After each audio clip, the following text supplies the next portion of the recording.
सच्चिदानंद रूपाय विश्वोत्पत्त्यादि Hathaway तापत्रय विनाशाय श्री कृष्णाय वयम नमः। नमो भगवते तस्मै कृष्णायाद्भुत कर्मणे रूप नाम विभेदेन जगत क्रीडति यो यतः। श्री कृष्णं परमानंदं दशलीलायुतं सदा सर्वभक्त समुद्धारे विस्फुरन्तं परम नमः।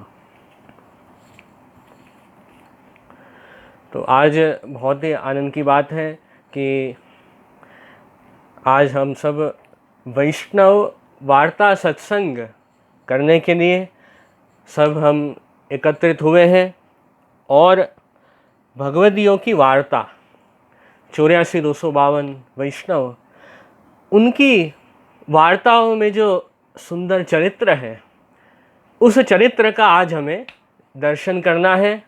और ये विषय इतना सुंदर है, वैष्णवों की वार्ता का सत्संग, ये विषय इतना सुंदर है कि इन भगवदियों के चरित्र केवल पढ़ने मात्र से ही, चरित्र सुनने से ही हमें पुष्टि मार्ग की बहुत बातें जानने मिलती है। ऐसे ही हमारे वैष्णव हैं, उनका जीवन एक बार हम देखें कि इन वैष्णवों ने अपना जीवन कैसे जिया है। श्री महाप्रभु जी और श्री गोसाई जी की जो आज्ञाएं हैं उनका ये वैष्णवों ने कैसे पालन किया है, ये एक बार हम देखते हैं। वार्ता, वैष्णवों की वार्ता सुनते हैं, उससे बहुत ज्ञान मिलता है और सरलता से, बहुत ही सरलता से हमें बड़े बड़े शास्त्रों का ज्ञान प्राप्त हो जाता है। ऐसा ये सुंदर ग्रंथ है। हमारा जो पुष्टि मार्ग में वार्ता साहित्य है वो बहुत ही उत्तम है कि जिस जीव को ज़्यादा कुछ ज्ञान नहीं है, संस्कृत भी नहीं समझ सकता है, ऐसा व्यक्ति भी वार्ता पढ़े सुने, उससे सच्ची समझ प्राप्त होती है कि पुष्टि मार्ग में तो हम आए हैं, श्री महाप्रभु जी की शरण में गए हैं, ब्रह्म संबंध दीक्षा ली है, अब हमें क्या करना है, ये जानकारी प्राप्त करनी बहुत आवश्यक है कि एक वैष्णव के क्या कर्तव्य है, उसके ऊपर विचार करना जरूरी है। तो ये सब जो 84,252 वैष्णव हैं वो हमें सिखाते हैं कि वैष्णव का जीवन कैसा होना चाहिए। तो बस आज उसी भाव से हमें वैष्णवों की वार्ता का सत्संग करना है। आज 252 वैष्णव की वार्ता में से एक बहुत सुंदर वार्ता प्रसंग है और बहुत सुंदर वैष्णव की वार्ता है मुरारी दास, जो 252 वार्ता में से चौथे नंबर की वार्ता है, वार्ता नंबर 4, और वैष्णव का नाम है मुरारी दास। उनकी वार्ता का चरित्र आज हमें समझना है। आप सभी वैष्णव जो ऑनलाइन सत्संग के माध्यम से घर बैठे सत्संग का लाभ ले रहे हैं, बहुत अच्छी बात है। तो अब ध्यान से आप सत्संग सुने और मन में जितने भी दूसरे विचार आते हैं वो सब छोड़ दें। अभी जो 1 घंटा हमें सत्संग करना है, उस टाइम में आपका मन, आपका ध्यान सत्संग में ही होना चाहिए। अन्य सब प्रवृत्तियों से आपको डिटैच होके सिर्फ सत्संग में जुड़ना है और एक ध्यान से आप सत्संग सुनो, बहुत आनंद आएगा, क्योंकि विषय इतना सुंदर है कि आनंद तो आता ही है। तो अब वार्ता हम शुरू करते हैं। अब श्री गोसाई जी के सेवक मुरारी दास, सूर्य द्विज ब्राह्मण, पूर्व में रहते, तिनकी वार्ता को भाव कहत हैं। तो ये मुरारी दास महाप्रकाश में कहा है, मुरारी दास सात्विक भक्त हैं। प्रभु की जो नित्य लीला है उसमें मुरारी दास का नाम मंदाकिनी है और इनकी बाल लीला में आसक्ति है। शुरुआत में ही भाव प्रकाश में शहनाई जी आज्ञा करते हैं कि मुरारी दास की विशेष आसक्ति ठाकुर जी की बाल लीला में है, और नित्य लीला में भी मुरारी दास ठाकुर जी की जो नंदालय में जो सेवा है और बाल लीला का विशेष अनुभव इनको होता, और ठाकुर जी इन पर प्रसन्न है, प्रभु इन पर प्रसन्न रहते। ऐसे ये भक्त हैं। और श्री चंद्रावली जी को सगरे खेल के मिलाप को भेद बतावत है, ताते चंद्रावली जी को बहुत प्रिय है। श्री चंद्रावली जी जो ठाकुर जी के स्वामी जी हैं, आपको भी ये जो वैष्णव हैं, भक्त हैं, वो मुरारी दास बहुत प्रिय हैं, ऐसे यहाँ वार्ता में वर्णन है। अब एक समय श्री गुसाई जी आप काशी बनारस जो आज नाम है वहाँ आप विराज रहे हैं, और उसी समय काशी में मणिकर्णिका घाट पर आप श्री गुसाई जी विराजमान हैं। उसी समय मुरारी दास वहाँ आते हैं स्नान करने, गंगा जी में स्नान करना है इस भाव से आए, और जैसे ही घाट पर आए तो श्री गुसाई जी के दर्शन हुए। तो मुरारी दास श्री गुसाई जी के दर्शन उन्होंने किए और दर्शन करत ही मगन हो गए। ऐसे सुंदर स्वरूप से श्री गोसाई जी ने उनको दर्शन दिए कि मुरारी दास का मन तो आप में ही लग गया और आपको छोड़ के दूसरी जगह जाने की उनको इच्छा ही नहीं है। तो श्री गोसाई जी के दर्शन कर रहे हैं। श्री गोसाई जी ने भी आज्ञा करी कि अरे मुरारी दास आयो। श्री गोसाई जी तो ईश्वर हैं, सब कुछ जानते हैं। अभी तो पहली बार आपको मिले हैं श्री गोसाई जी को, फिर भी श्री गोसाई जी तो सामने से उनको बुला रहे हैं, अरे मुरारी दास आयो। तब मुरारी दास ने दंडवत करी कि श्री गोसाई जी को विनती की, महाराज आपकी कृपा हुई है इसलिए मैं आपके सामने आ पाया हूँ, और बाकी तो बहुत दिन भटके हो, बाकी तो ये संसार में भटकते हुए तो मुझे बरसों बीत गए, पर आज आपकी कृपा मेरे ऊपर हुई है कि आज देखो मैं तो ऐसे ही गंगा स्नान करने आया और यहाँ आते ही आपके दर्शन हो गए, आपका सानिध्य प्राप्त हुआ। तो ये तो आपकी ही कृपा है, नहीं तो मैं आपके दर्शन कैसे कर पाता। ऐसे मुरारी दास ने विनती की। सो अब आप मुझे कृपा करके शरण लीजिए, ऐसे उन्होंने कहा। तब श्री गोसाई जी ने आज्ञा करी, जाओ श्री गंगा जी में स्नान करके आओ। फिर स्नान करके श्री गोसाई जी के पास आए और श्री गोसाई जी ने नाम दीक्षा, जो अष्टाक्षर मंत्र की दीक्षा है, साथ ही ब्रह्म संबंध दीक्षा, दोनों मुरारी दास को आपने प्रदान की। फिर श्री गोसाई जी ने सोचा कि देखो इन्होंने, मुरारी दास ने ब्रह्म संबंध तो ले लिया है, पर अभी इनकी कच्ची दशा है। श्री गोसाई जी जीव की स्थिति जानते हैं। श्री गोसाई जी आप विचार रहे हैं कि अभी तो मुरारी दास का भगवत भाव अभी और बढ़ना चाहिए, अभी इनकी कच्ची दशा है, भक्ति में मुरारी दास को अभी बहुत आगे बढ़ना है।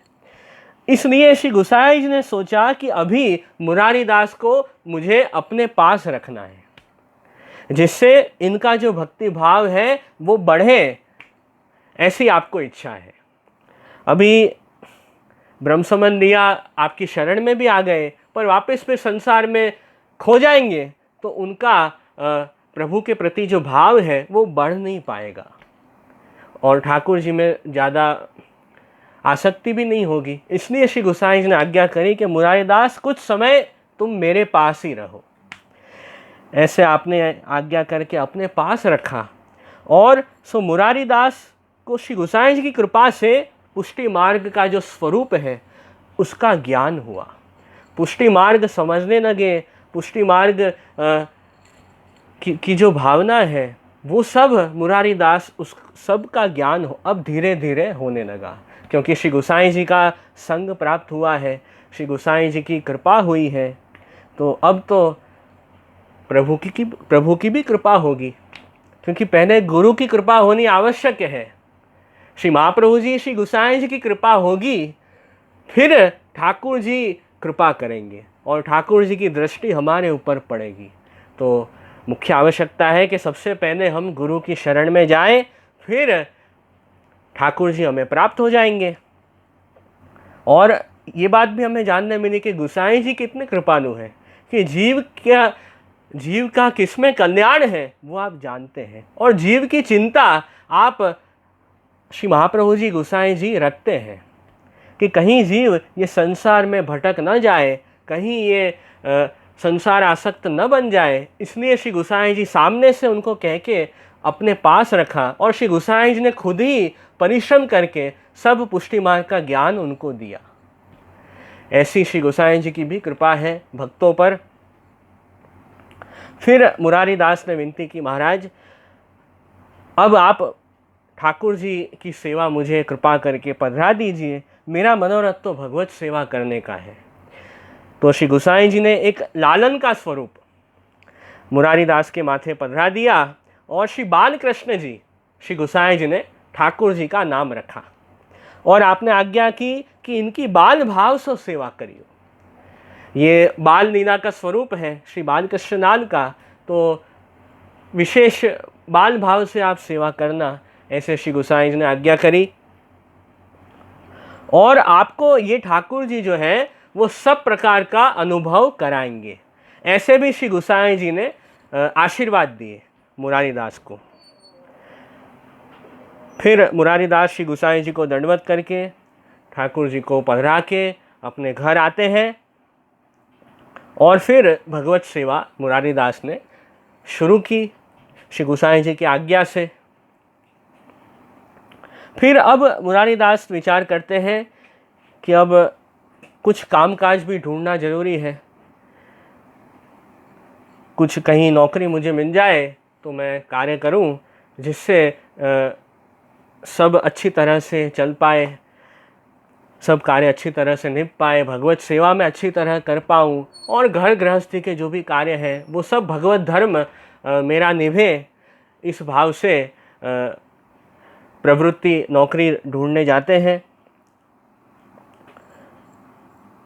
क्योंकि ये सब जो स्वधर्म है, गृहस्थ आश्रम के जो धर्म हैं, और भी जितने भी हम संसार में रह रहे हैं, तो जितने भी हमें जिम्मेदारी निभानी है वो सब तो है ही, और वो भी इस भाव से सब कार्य हमें करने हैं कि मैं अपना भगवत धर्म, भगवत सेवा, भगवत स्मरण अच्छी तरह कर पाऊँ।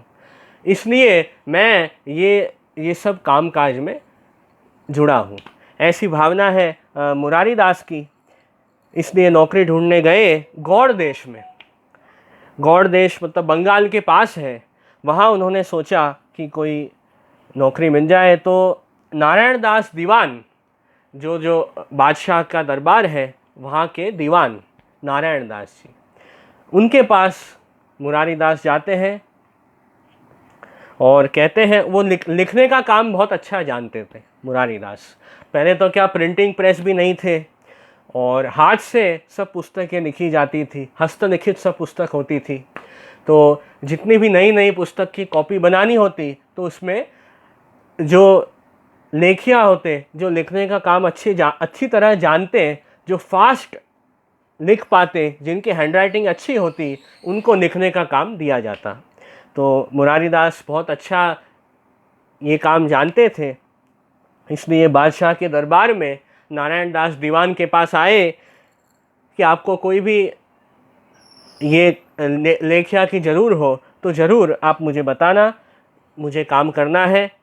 तो फिर नारायण दास दीवान ने देखा कि ठीक है, यहाँ काम की तो ज़रूर है ही, और अच्छा ठीक है, मुरारी दास को कहा ठीक है, हम आपको नौकरी में रख लेते हैं। और नारायण दास दीवान ने कहा कि देखो, आपको जल्दी सुबह यहाँ काम पे आ जाना है दरबार में, और फिर आराम से दिन ख़त्म हो जाए, फिर रात को आराम से आप अपने घर जाना। तो मुरारी दास कहते हैं कि नहीं, ऐसे मैं काम नहीं कर पाऊँगा।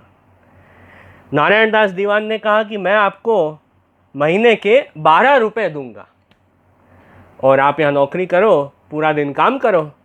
उस ज़माने में, आज से 500 वर्ष पहले, 12 रुपये की तो महीने के 12 रुपये का पगार, उसकी तो बहुत कीमत थी। आज भले हमको कुछ भी 12 रुपये की कीमत नहीं दिखाई देती होगी, पर उस ज़माने में बहुत अच्छा माना जाता, महीने का 12 रुपये। तो नारायण दास दीवान ने कहा कि मैं आपको आपकी तनख्वाह दूंगा और ज़्यादा पैसे देता हूँ, पर आप मेरा काम व्यवस्थित पूरा दिन करो। तो मुरारी दास कहते हैं कि देखो, नौकरी तो मैं करूँगा और आप मुझे 12 रुपये महीने दे रहे हैं, वो मत दीजिए। मैं 8 रुपये महीने में भी काम करने तैयार हूँ, महीने का 8 रुपये लूँगा, और पर मेरी एक शर्त है। मुरारी दास कहते हैं कि एक शर्त मेरी ये है कि मैं जल्दी सुबह तो नौकरी पे नहीं आ पाऊँगा। मैं काम पे आऊँगा कब 10-11 बज जाएंगे सुबह के, फिर आराम से मैं काम पे आऊँगा 10-11 बजे, और फिर शाम होते ही मैं नौकरी से बाहर अपने घर चला जाऊँ। काम पूरा करके जैसे ही शाम हो मैं घर चला जाऊँगा, फिर मैं एक सेकेंड भी रुकूँगा नहीं। आप कहो कि ज़्यादा काम करो, ओवर टाइम काम करो, रात को भी काम करो, ऐसे मैं काम नहीं करूँगा। तो ये उन्होंने कंडीशन रखी, जल्दी सुबह भी मैं नहीं आऊँगा और देर तक भी काम नहीं करूँगा, ऐसे मुरारी दास ने कहा। और महीने के आप 12 रुपये दे रहे हैं, वो मुझे नहीं चाहिए, महीने के 8 रुपये मैं काम करूँगा। तो ये सुन के जितने भी वहाँ सभा में लोग बैठे थे, नारायण दास दीवान और जितने भी लोग थे, सबको बहुत आश्चर्य हुआ कि अरे ये मुरारी दास क्या कह रहे हैं।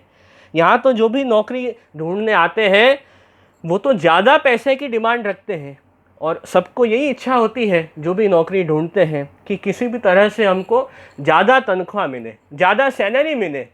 इस भाव से ही तो व्यक्ति नौकरी ढूंढने जाता है। और ये मुरारी दास कह रहे हैं कि मुझे ज़्यादा पैसे नहीं चाहिए, कम पैसे दो। तो ये सुन के सबको तो बहुत आश्चर्य हुआ कि अरे ये क्या कह रहे हैं, ये कौन है ये मुरारी दास जो ऐसी बात कर रहे हैं। सब लोग तो चिंता में पड़ गए। फिर बहुत सोचा नारायण दास ने और कहा कि ठीक है, जो भी आपने कंडीशन रखी है, जो भी शर्त रखी है नौकरी की, मैं मानता हूँ। भले देरी से आओ और जल्दी काम से निकल जाओ, मैं आपको छूट देता हूँ। ऐसे नारायण दास दीवान ने कह दिया, और उसी अनुसार रोज़ मुरारी दास काम पे आते, ठाकुर जी की सेवा का सब कार्य निभाते हुए नौकरी करने जाते। और जब भी मुरारी दास दरबार में आते, तब उनके मुख पे कुछ अलग ही तेज सबको दिखाई देता।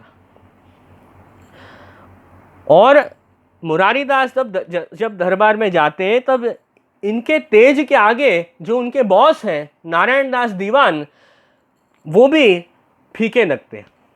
ऐसा तेजस्वी मुरारी दास का स्वरूप था।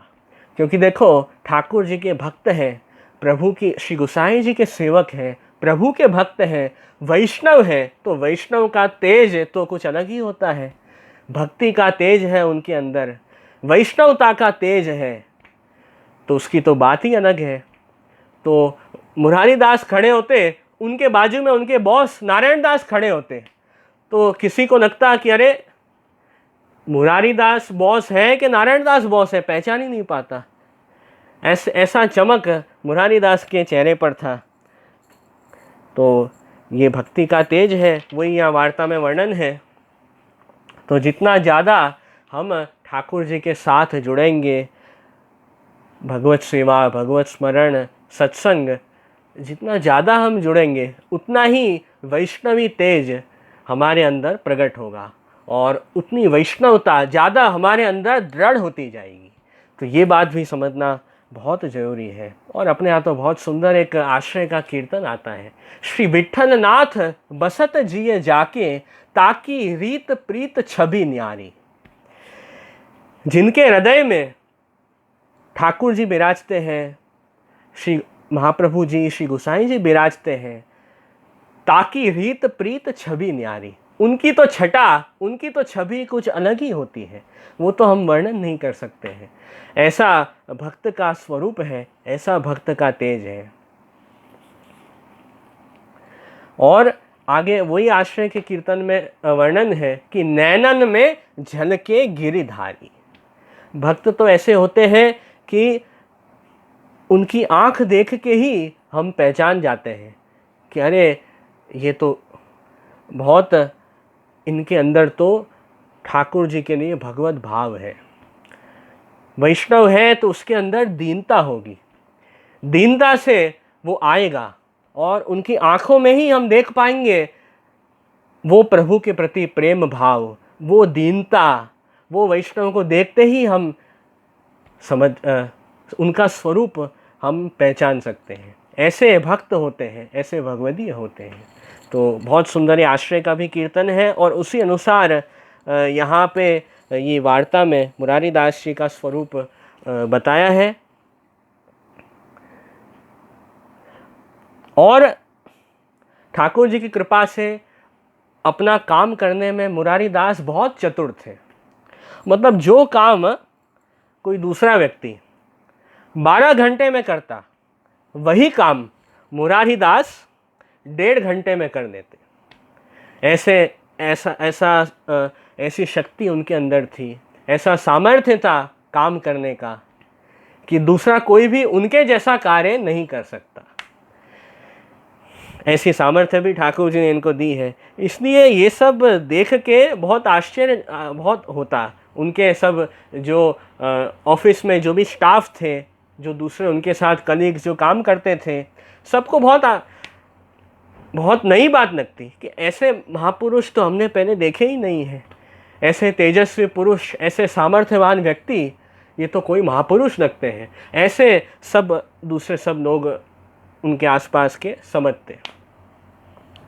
पर मुरारी दास ने किसी को अभी तक बताया नहीं कि वो वैष्णव है। नारायण दास दीवान उनके बॉस थे, उनको भी नहीं बताया कि मैं वैष्णव हूँ। उनको लगा कि अब प्रभु, जिसको ठाकुर जी में भाव हो, जिसको प्रभु भगवत सेवा, दर्शन, भगवत कथा उसमें रुचि हो, उसको ही मैं ये सब वैष्णवता की जो बातें हैं वो शेयर करूं। बाकी जिसको इंटरेस्ट नहीं हो भगवत धर्म में, उसके साथ हम ये धर्म की सब बातें करें तो उल्टा उसमें तो हमारा ही भाव खंडित होता है। तो इसलिए सबके आगे वो मुरारी दास कहते भी नहीं कि मैं वैष्णव हूँ, वो गुप्त रखते वो भाव। ऐसा उनका ऊंचा भाव था।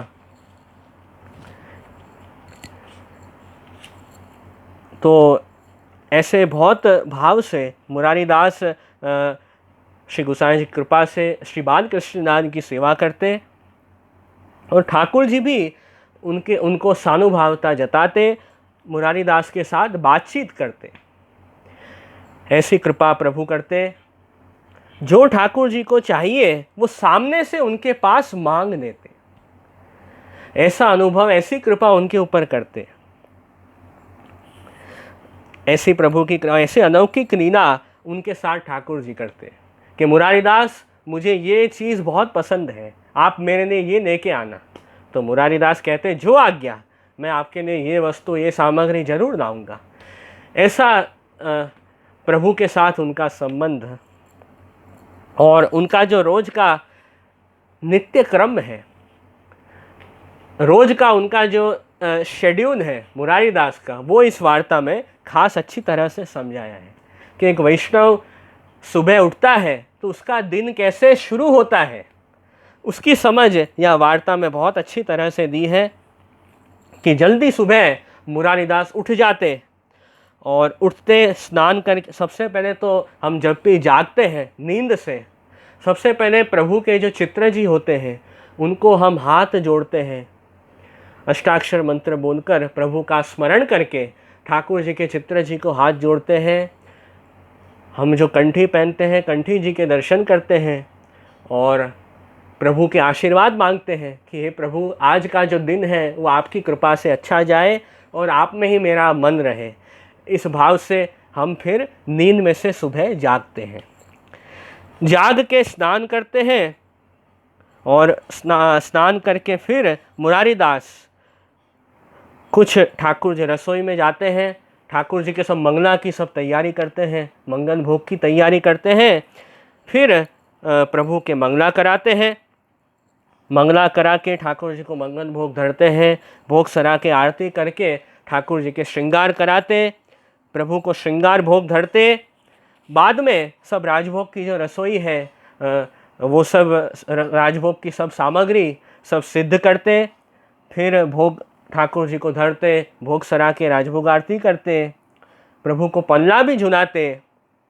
ये सब सेवा पहुँचते, रोज़ खुद अकेले ही रहते मुरारी दास, और घर में उनके साथ दूसरा कोई था नहीं, अकेले ही घर में रहते। पर इस हिसाब से उन्होंने अपना शेड्यूल एडजस्ट किया कि प्रभु की सेवा भी अच्छी तरह निभ जाए और नौकरी का जो काम है वो भी अच्छी तरह निभ जाए। तो सब कार्य का उन्होंने जीवन में बैलेंस किया है। ये बात यहाँ ये वार्ता से खास देखने मिलती है। फिर राजभोग आरती करके ठाकुर जी के अनोसर कराते। फिर जब प्रभु को अनोसर करा के तैयार होके मुरारी दास दरबार में जाने के लिए निकलते, उसी समय ठाकुर जी मुरारी दास का हाथ पकड़ लेते कि अरे मुरारी दास कहाँ जा रहा है। तो इनके साथ तो प्रभु इनको तो प्रत्यक्ष अनुभव जताते। तो ठाकुर जी पूछते कि अरे तू कहाँ जा रहा है, हाथ पकड़ लेते। तो मुरारी दास कहते कि अरे प्रभु मैं तो काम करने जा रहा हूँ, और जब मैं नौकरी से वापस लौटूंगा तब आपके लिए सुंदर सुंदर फल फूल, अच्छी सामग्री, अच्छे अच्छे आपके लिए खिलौने, वो सब मैं आपके लिए लेके आऊँगा। ऐसे ठाकुर जी को सब बात कहते कि प्रभु आप यहाँ आनंद से विराजो।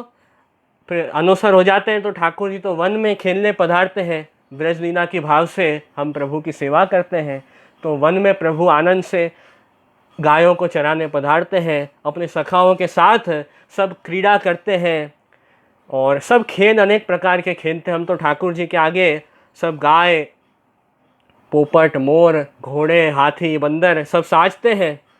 राजभोग समय में वन लीला के भाव से शतरंज साजते हैं, चौपड़ साजते हैं, प्रभु के शैया जी पास पधराते हैं। तो इसी भाव से कि अनवसर के समय ठाकुर जी ये सब खेल करें, ये सब लीलाएं प्रभु करें, उस भाव से हम सब अनवसर में ये सब तैयारी करते हैं। अनवसर की ठाकुर जी को पढ़ाते भी हैं तो बाजू में बंटा पधराते हैं, झारी जी पधराते हैं, भोग का बंटा, बीड़ी का बंटा, आचमनी, दृष्टि, माला जी पधराते हैं। वो सब तैयारी कर देते हैं ठाकुर जी की, फिर प्रभु के अनवसर कराते हैं।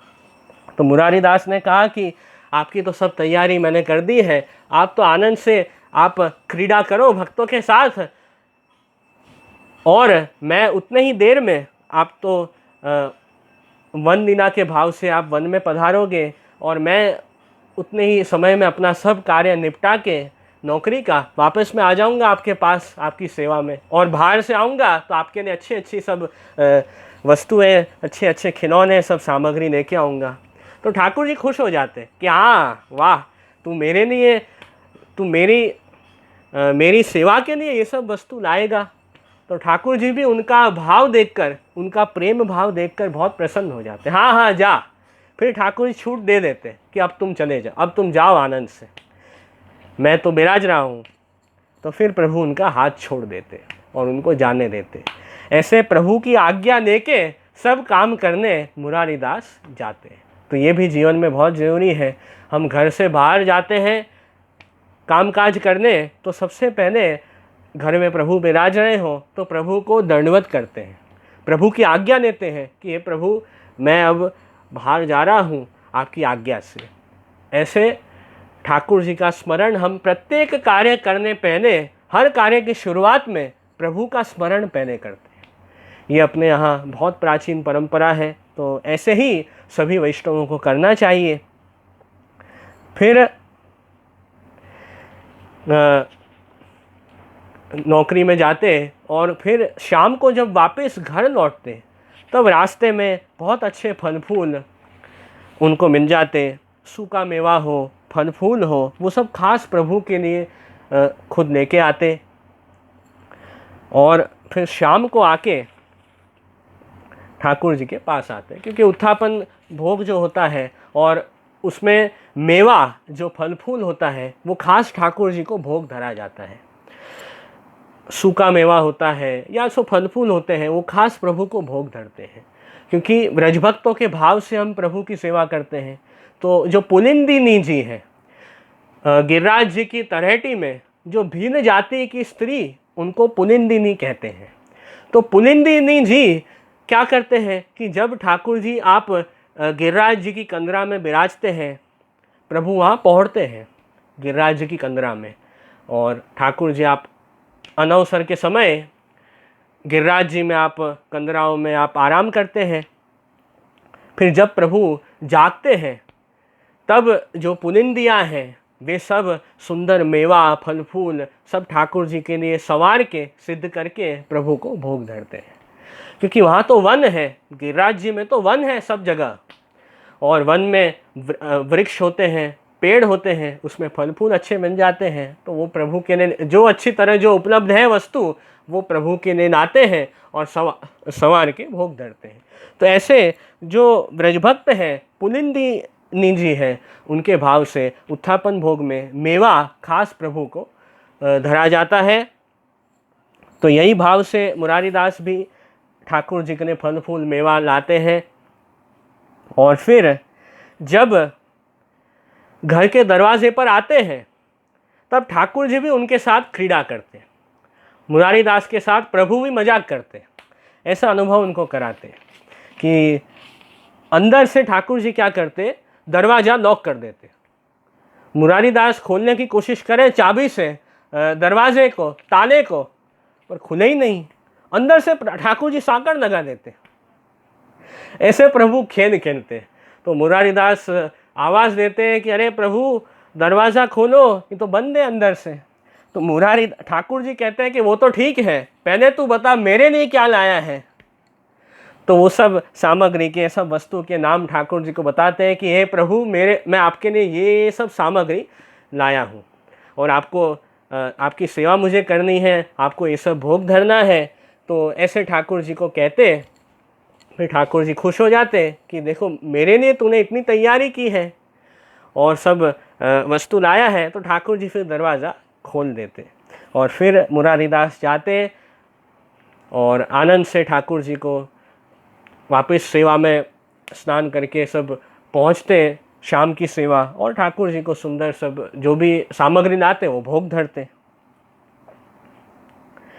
और कभी कभी मुरारीदास आते, नौकरी से वापस घर आते, तो ठाकुर जी पूछते दरवाजे पे ही कि मेरे लिए कुछ लाया है।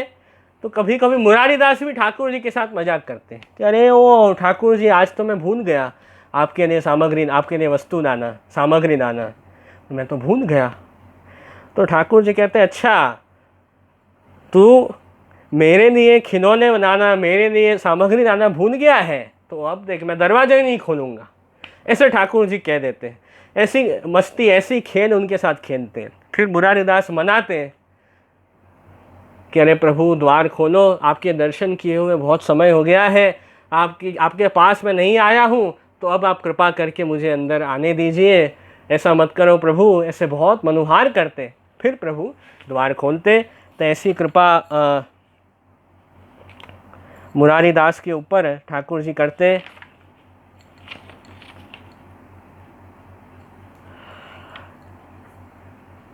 तो ये सब अनुभव प्रभु उनको कराते, और ऐसा उनका जो भगवत भाव है वो दृढ़ हो गया था मुरारीदास का, कि प्रभु में ही उनका मन जो है पूर्ण रूप से आसक्त है। पूर्ण रूप से उनका जो निरोध है वो ठाकुर जी के स्वरूप में ही हो गया है। तो जब उस दशा पे भक्त पहुंचता है तब ठाकुर जी भी विशेष अनुभव भक्त को कराते हैं। तो ये सब जो अनुभव मुरारीदास को ठाकुर जी करा रहे हैं वो भक्तोद्धारक स्वरूप है। भक्तोद्धारक स्वरूप से प्रभु मुरारीदास को सब अनुभव करा रहे हैं। सर्वोद्धारक स्वरूप मतलब जो स्वरूप विराज रहे हैं, जिनके हम दर्शन कर रहे हैं, पर सिर्फ प्रभु दर्शन ठाकुर जी के हो रहे हैं। ठाकुर जी हमसे कोई अनुभव नहीं जताते हैं, बातचीत नहीं करते हैं, तो वो सर्वोद्धारक स्वरूप रूप से आप विराजते हैं और सब सेवा हमारी स्वीकारते हैं। पर जब ठाकुर जी भक्त के विशेष भाव से, विशेष प्रेम भाव देख के जब कुछ अनुभव भक्त को कराए तो वो भक्तोद्धारक स्वरूप कहा जाता है। तो ऐसे भक्तोद्धारक स्वरूप से सब अनुभव प्रभु मुरारी दास को कराते। और देखो ठाकुर जी छोटा बालक कैसी चेष्टाएं करता है, ठाकुर जी भी छोटे बालक के जैसे बन गए और सब प्रकार का बाल लीला का अनुभव मुरारी दास को करा रहे हैं। तो प्रभु तो बहुत बड़े हैं, ठाकुर जी तो पूरे विश्व को बनाने वाले हैं और ऐसे प्रभु है।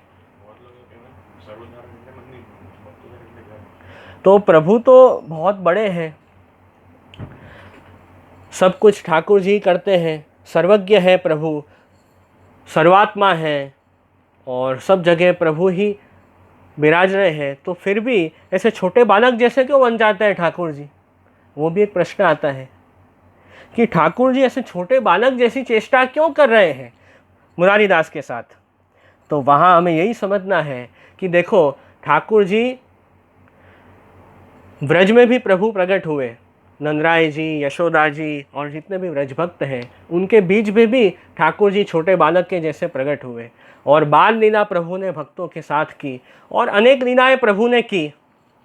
उसका तात्पर्य यही है कि भक्तों के अंदर भक्ति रस बढ़े, भक्तों का प्रेम ठाकुर जी में बढ़े, भक्तों का मन प्रभु में ज़्यादा से ज़्यादा लगे।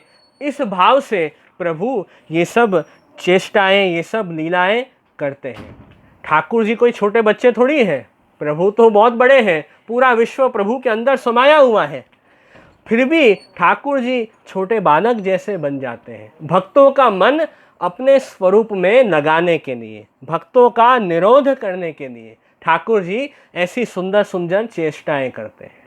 तो जैसे नंदराय जी, यशोदा जी और व्रजभक्तों का निरोध प्रभु ने किया, उसी प्रकार श्री महाप्रभु जी और श्री गोसाई जी की कृपा से जो ये सब भक्त हैं उनका भी निरोध प्रभु ने उसी अनुसार किया है। तो ये बात हमें यहाँ पे खास समझनी है। तो ये भक्तोद्धारक स्वरूप से प्रभु ने सब अनुभव मुरारी दास जी को कराए हैं। कई लोग नहीं समझ पाते हैं सर्वोद्धारक और भक्तोद्धारक स्वरूप में जो डिफरेंस है वो कई लोग नहीं समझ पाते हैं और ऐसे कहते हैं कि मंदिर में जो ठाकुर जी विराजते हैं वे सर्वोद्धारक हैं और हमारे घर में विराजते हैं वो भक्तोद्धारक स्वरूप है। ऐसे कई लोग समझते हैं, पर ये समझ जो है वो सही नहीं है। चाहे ठाकुर जी मंदिर में विराजे या चाहे अपने घर में विराजे, जब तक ठाकुर जी कोई विशेष अनुभव हमें नहीं जताते हैं तब तक ठाकुर जी सर्वोद्धारक स्वरूप से ही विराजते हैं। चाहे मंदिर हो या घर हो, सर्वोद्धारक रूप से ही प्रभु विराज रहे हैं। मतलब ठाकुर जी के हमें दर्शन तो हो रहे हैं पर बातचीत प्रभु हमारे साथ नहीं कर रहे हैं, तो वो सर्वोद्धारक स्वरूप ही कहे जाएंगे। तो वो घर में भी विराज सकते हैं सर्वोद्धारक और मंदिर में भी विराजते हैं। पर जब विशेष ठाकुर जी अनुभव कराते हैं भक्त के प्रेम भाव के कारण, तो वही स्वरूप भक्तोद्धारक स्वरूप कहलाएंगे। यही सिर्फ डिफरेंस हमें समझना है।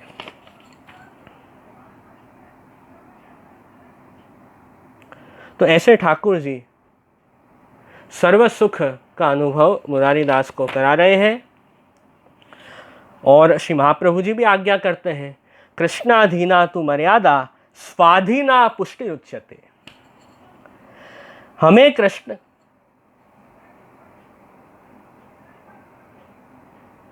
कृष्ण के अधीन बनना पड़े वो तो मर्यादा है और भगवान कृष्ण ही भक्त के अधीन बन जाए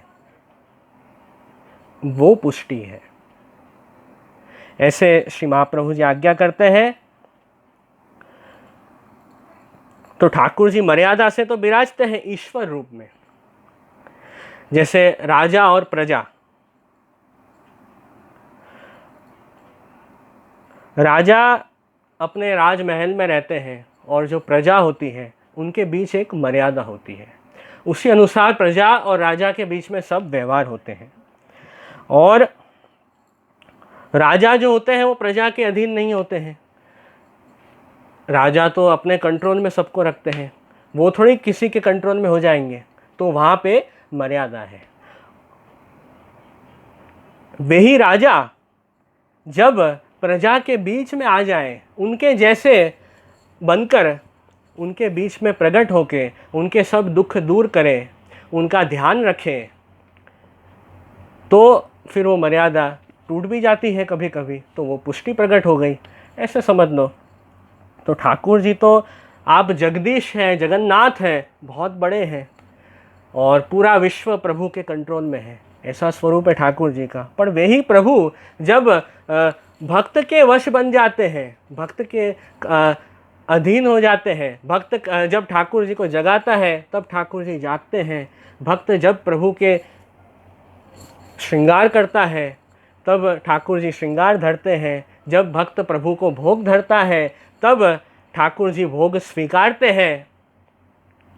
ऐसे भक्त के अधीन प्रभु बन जाते हैं। जब ठाकुर जी को हम स्नान कराएं तब ठाकुर जी स्नान करते हैं। जब हम प्रभु को पौढ़ाते हैं तब ठाकुर जी पौढ़ते हैं। तो ये सब क्या है? भक्त अधीनता।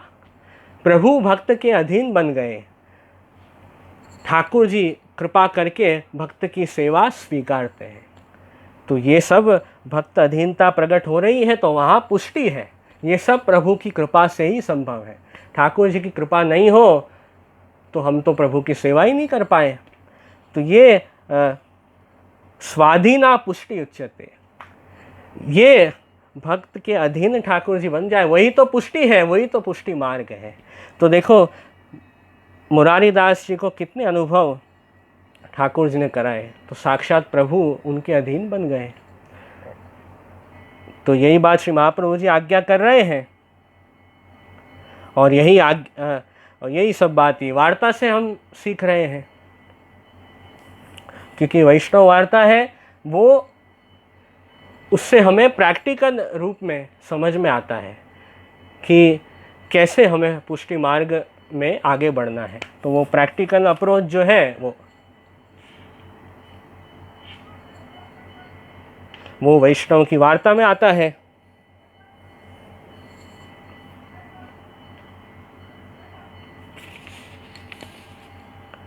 तो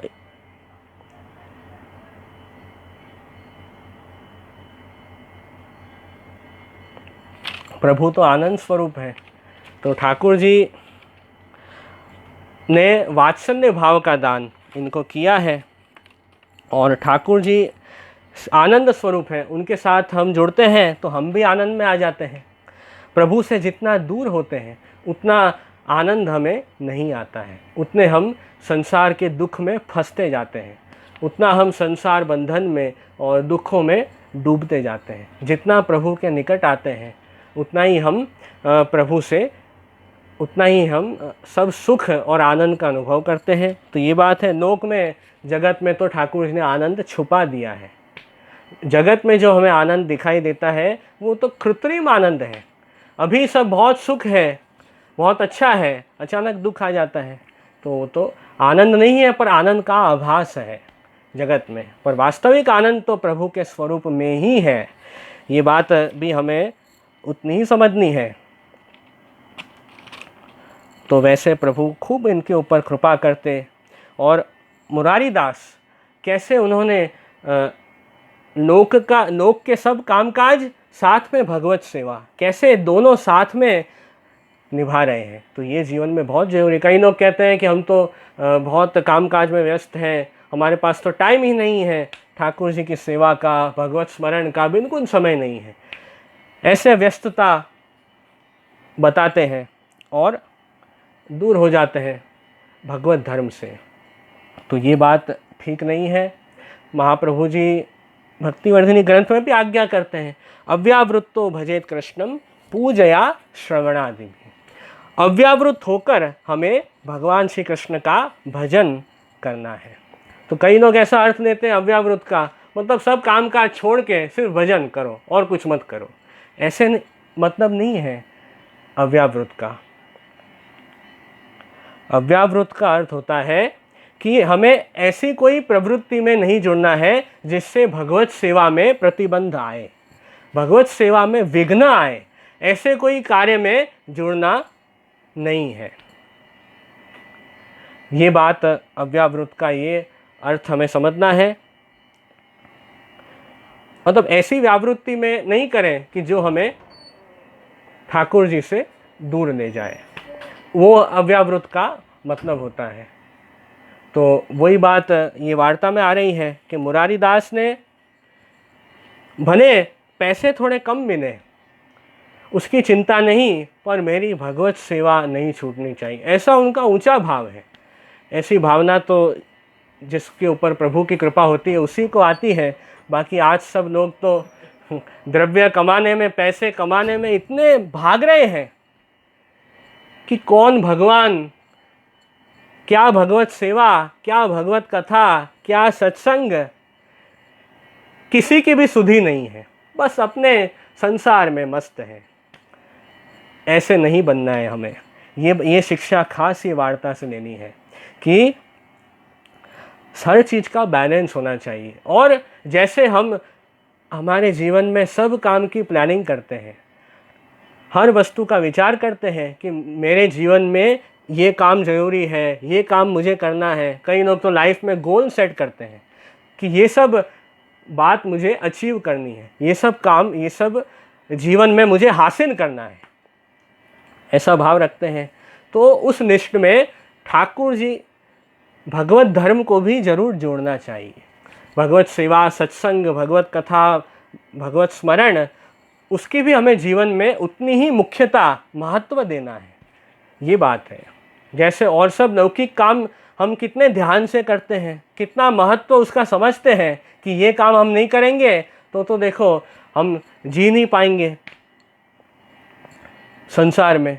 उसी प्रकार ठाकुर जी की सेवा स्मरण बिना भी हमारा जीवन कैसा, ये जीवन ही वेस्ट हो जाएगा। प्रभु ने मनुष्य जन्म दिया, वैष्णव के घर में जन्म दिया, फिर भी हम प्रभु से दूर रहें तो हमारा कल्याण ही नहीं होगा। ठाकुर जी तो कह देंगे कि देखो मैंने तो तुझे सब अवसर दिए, सब फैसिलिटी दी, अब तू उसका यूज़ नहीं करे तो मैं क्या करूं। प्रभु तो कह देंगे। प्रभु ने तो कृपा की है हमारे ऊपर, हमें थोड़ा आगे बढ़ना है और आगे बढ़ के भगवत धर्म में जुड़ना है। तो ये बात समझनी कि जीवन में प्रायोरिटी, महत्व किस का हमें देना है। तो ठाकुर जी का भी हमारे जीवन में बहुत महत्व है। जो कुछ हम कर पा रहे हैं वो सब प्रभु के कारण कर पा रहे हैं। जो कुछ भी हमारे पास है सब ठाकुर जी का दिया हुआ है। पूरी सृष्टि के मालिक भगवान हैं। और आज लोग इतने संसार में फंसे कि जो सृष्टि के मालिक हैं, जो हमें सब दे रहे हैं, उनको ही भूल गए।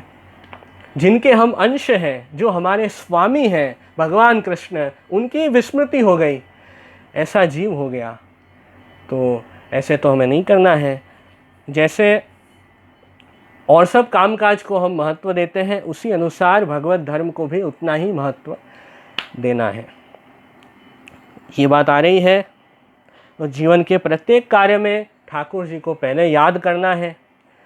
जैसे हमने कोई नया घर लिया तो उसमें ये बात पहले सोचनी है कि इस घर में ठाकुर जी कहाँ विराजेंगे, प्रभु का मंदिर कहाँ पे होगा, वो बात पहले सोचनी है। उस अनुसार पूरे घर की प्लानिंग करनी है और वो बनाना है। प्रभु को भूलना नहीं है, ये बात है।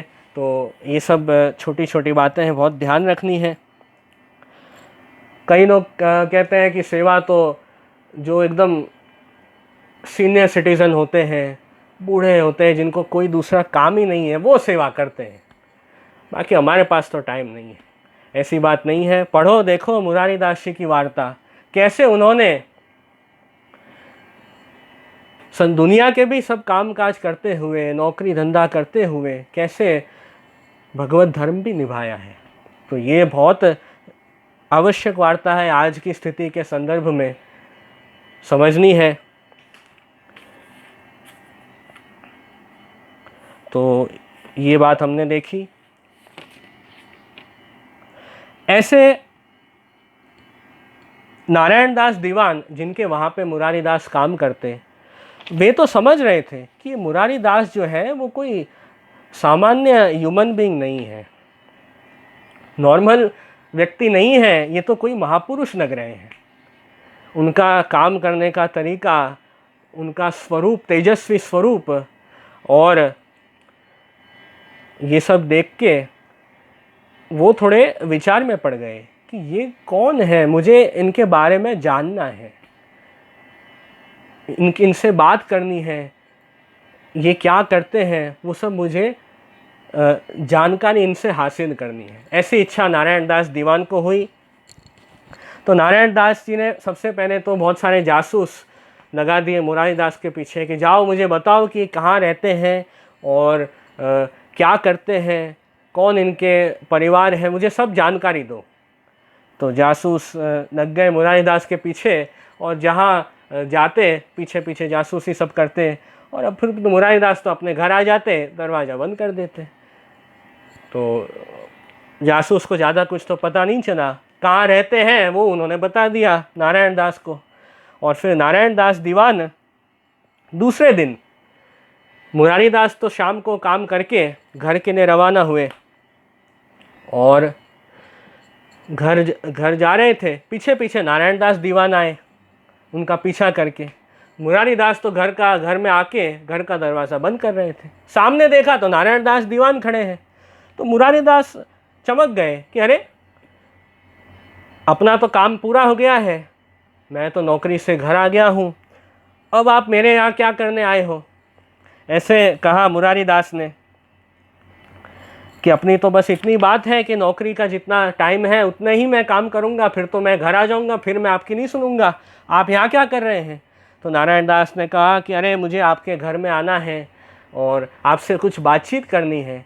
तो मुरारी दास ने कहा कि अभी मुझे समय नहीं है, आप फिर कभी आना, अभी मैं बहुत बिज़ी हूँ। ऐसे कह के दरवाज़ा बंद कर दिया और नारायण दास चले गए दीवान। उनको मन में इच्छा रह गई कि अरे अब इनसे मैं कब मिलूँगा, इनसे बातचीत कब करूँगा। तो दूसरे दिन वापस सामने से नारायण दास दीवान मुरारी दास के घर आ गए और उनके पैरों में पड़ गए कि अरे ऐसा मत करो, मुझे आप अपने घर में आने दो, मुझे आपसे कुछ बातचीत करनी है, ऐसा मत करो। आप, मैं जानता हूँ कि आप कोई महापुरुष हो और आपका स्वरूप मुझे और समझना है जिससे मेरा भी उद्धार हो, ऐसी मुझे इच्छा है। तो फिर मुरारी दास ने देखा कि नारायण दास दीवान को तो भगवत धर्म में बहुत रुचि है, बहुत दीनता है, ऐसा ताप भाव है धर्म में आगे बढ़ने का। तो मुरारी दास ने कहा ठीक है, आप आइए घर में, अपन बैठते हैं। तो ऐसे नारायण दास दीवान मुरारी दास के घर में आए और फिर उन्होंने बातचीत शुरू की। नारायण दास ने पूछा कि आप तो घर में अकेले ही रहते हैं और क्या करते हो, और आप तो भक्त लगते हो, तो कौन से संप्रदाय से हो, कुछ तो बताओ। तो मुरारी दास ने कहा कि मैं वल्लभ संप्रदाय से हूँ, महाप्रभु श्री वल्लभाचार्य जी, श्री गोसाई जी मेरे गुरुदेव हैं और मैं उनका सेवक हूँ। तो नारायण दास ने कहा कि अच्छा, आपके कोई गुरु है, यही इतने समर्थ हैं। नारायण दास दीवान ने सोचा कि मुरारी दास ही इतने सामर्थ्यवान हैं तो इनके गुरु तो जाने कैसे होंगे, कितने प्रतापी होंगे। तो नारायण दास जी को भी इच्छा हुई कि मुझे भी वैष्णव होना है, मुझे भी श्री गोसाई जी का सेवक बनना है,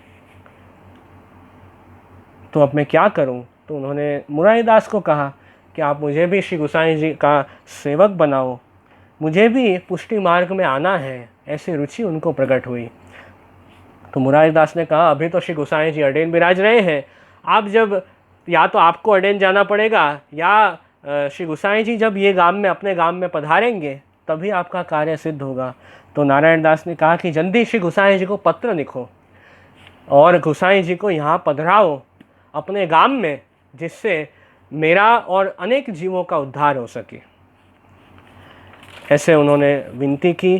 तो उनकी प्रेरणा से मुरारी दास ने श्री गोसाई जी को पत्र लिखा और विनती पत्र भेजा कि श्री गोसाई जी आप जल्द ही पधारो और ये नारायण दास जो है इनको आप सेवक करो, इनको भी आप वैष्णव बनाओ, इनको बहुत ताप भाव है, बहुत दीनता है, वैष्णव होने की बहुत चाहना है, इसलिए आप कृपा करो इनके ऊपर।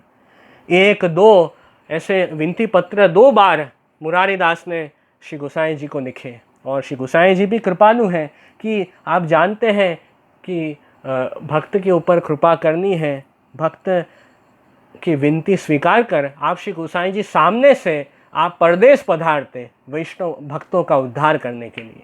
तो गोसाई जी आप विनती पत्र देख के आप फिर गौड़ देश में जहाँ पे नारायण दास दीवान रहते वहाँ आप पधारे, और फिर नारायण दास दीवान को भी श्री गोसाई जी ने अष्टाक्षर और ब्रह्म समन की दीक्षा दी और उनको भी वैष्णव किया। तो मुरारी दास के संग से नारायण दास दीवान जिनके वहाँ काम करते हैं वो भी वैष्णव हो गए, उनके अंदर भी वैष्णवता प्रकट हुई।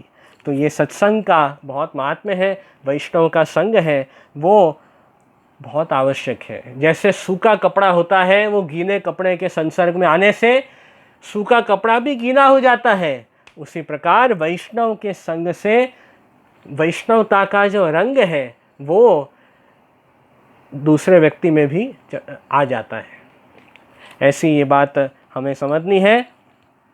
और ये बात भी इसमें आई कि वैष्णव जो है वो विनती करते हैं और गुरु को अपने वहाँ अपने गांव में अपने घर में पधराते हैं, जिससे जीव पुष्टि भक्ति मार्ग को समझ सके और अपना उद्धार कर सके।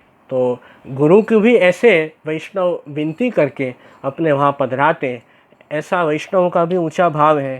तो ये बात आई।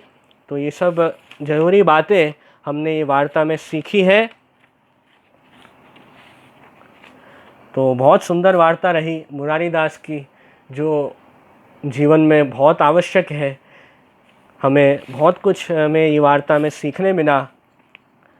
आप सब वैष्णवों ने सुना, बहुत आनंद आया कि देखो कैसे मुरारी दास प्रेम से प्रभु की सेवा करते हैं, और उनका प्रेम देखकर ठाकुर जी से भी रहा नहीं जाता, प्रभु भी उनको विशेष अनुभव जताते, ऐसे उनके ऊपर कृपा करते। तो जितनी भी हमारी अनुकूलता हो उस अनुसार हमें भगवत सेवा में जुड़ना चाहिए।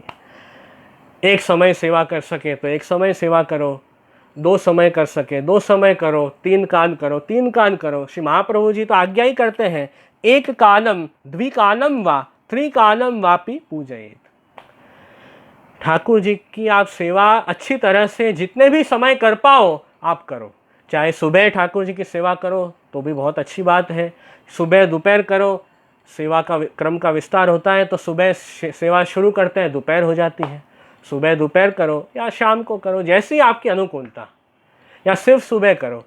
जितनी आप सेवा करो पर प्रेम से करो और ध्यान से करो, तो थोड़ी सेवा भी आप करोगे तो ठाकुर जी प्रेम से स्वीकारेंगे। बहुत सेवा करो पर मन ही नहीं लगे ठाकुर जी में, तो उसका क्या मतलब। थोड़ी करो सेवा पर प्रेम से करो। ये बात यहाँ पे हमें ये वार्ता में खास सीखनी है।